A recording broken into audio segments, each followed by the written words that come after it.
Welcome back to the channel. So entertainment website Giant Freakin Robot claims to have an exclusive inside source telling them that Disney will be adapting the Heir to the Empire trilogy, which is arguably the most pivotal expanded universe trilogy of books out there. You see the shirt I'm wearing of the original cover here. The website claims that it will be adapted as a crossover event, bringing together all the concurrent shows announced by Disney Lucasfilm a couple of months ago. It looks like Giant Freakin Robot might have been correct about a few other things in the past, such as the Captain Pike series being announced and the Wonder Woman movie 84 going to theaters. Those could have been predictions that panned out for them, but I'll leave it for you to decide whether or not they're a credible source. You can probably guess without reading the article that they point to Ahsoka looking for Thrawn as evidence that their inside source is telling the truth. This exclusive conveniently places the adaptation years away, as they'd need to produce Ahsoka, Ranger, and the other shows that they announced. So Giant Freakin Robot can drag this rumor out and occasionally throw out an article here and there for clickbait. With all that being said, I think Lucasfilm is dumb enough to try to adapt the book and the trilogy and throw the Heir to the Empire title on it. We're going to talk about why it would be impossible to adapt that trilogy, even with necessary alterations. Of course, we can't cover everything, and we will ignore for now that they completely cut the character of Thrawn out on the cartoon Rebels. In true pre-Disney lore, Han and Leia are happily married and do not give birth to twin children until the time period in the original Thrawn trilogy. The infants serve as the target of kidnapping by the Empire as a way to placate the mad dark Jedi clone, Joruus C'baoth, by giving him a pair of children powerful in the Force that he could shape from birth. Han is running semi-official missions for the New Republic and is dedicated to his wife.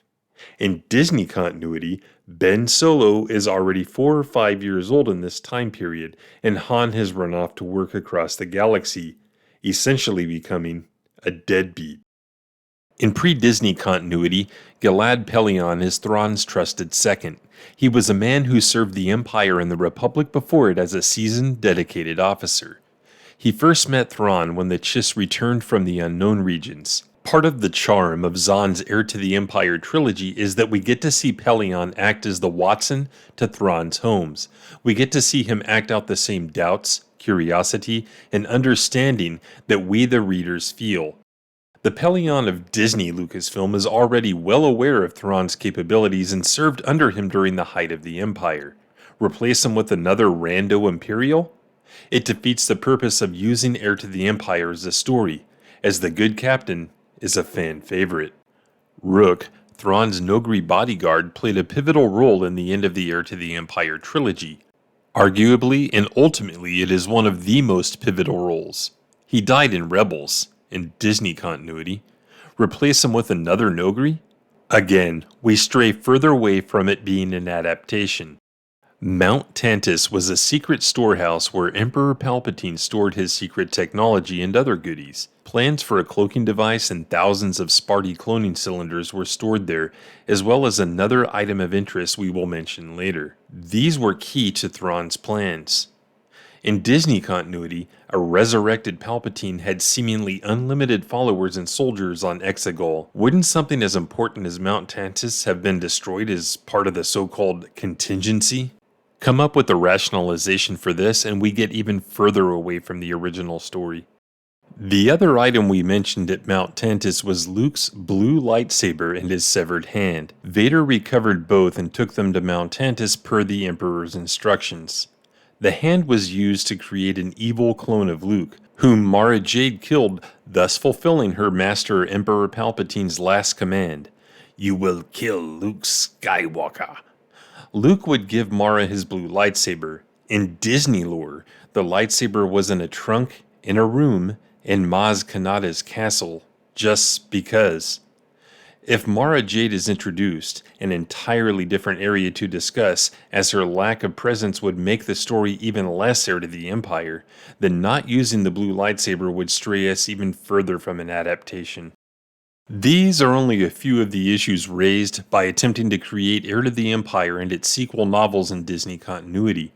The changes would be so numerous that the result would be a production with a character that may look like Thrawn and the title slapped on it. Disney Lucasfilm has dug itself into a hole with its trilogy. They seem to not want to own it, but in The Mandalorian they've made references to it that lead to the trilogy. Attempting to put Heir on screen would result in a bottomless retcon pit filled with a complex, disjointed network of spiderwebs. The more they'd try to retcon, the more complex it would become. To do things correctly, they would have to brand most, if not all, productions in the Disney era as infinities and start over. Given many of the changes that would be needed to adapt Heir to the Empire, it would result in a story that would lose any resemblance to the original.